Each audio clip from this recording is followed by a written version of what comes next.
You're probably thinking to yourself, Mustangs, they're a dime a dozen, so why another video on one? But I talked a bunch of trash about the Ecoboost Mustang in my Abarth 124 review and my Mustang GT review, so I think this car deserves a chance to redeem itself. Shall we find out how fast it is then?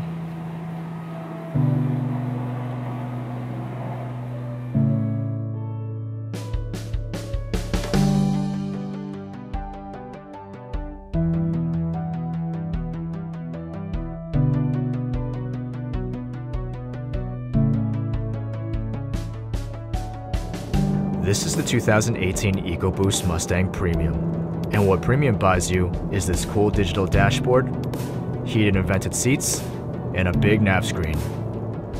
But it also makes it cost 37 grand, which is a little too steep for a 4-cylinder Mustang if you ask me. But I'm not here to debate the price point. I'm here to find out how fast this car is.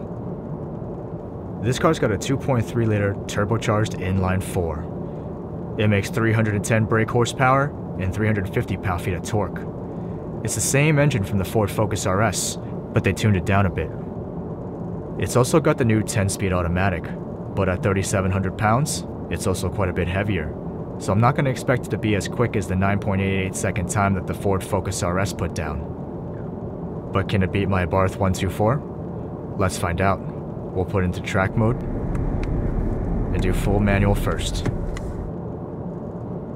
Second gear, and here we go.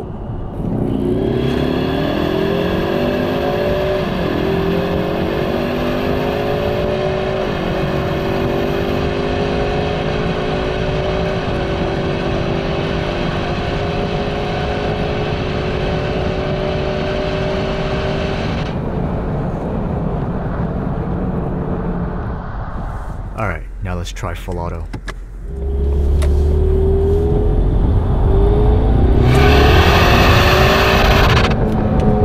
Whoops, I accidentally activated the paddles, but that limiter bounce doesn't sound half bad.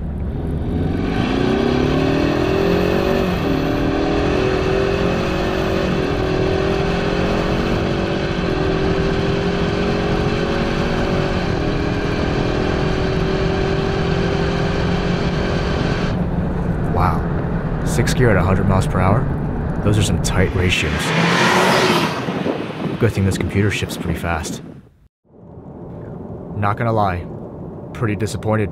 This car's not as fast as I thought it would be. But the key takeaway point is that full auto is faster than manual. The thing about these turbo engines is that they don't like to be revved out all the way to redline. In manual mode, I shifted at 6,500 RPM every time, but in full auto, the computer likes to shift at 6,000 to keep the car in boost for longer. Let's go analyze these times in the fast list now.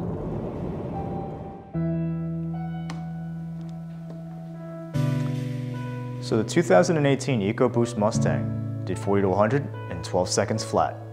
That's not bad, but I didn't think anything could be slower than my Abarth 124 in a straight line. Keep in mind that we did test the convertible though, so the coupe could be a tenth or two of a second faster. I'd be curious to see what a full bolt-on car could do. But I think I'm done with Mustangs for a while. At least until I can get my hands on the new GT500.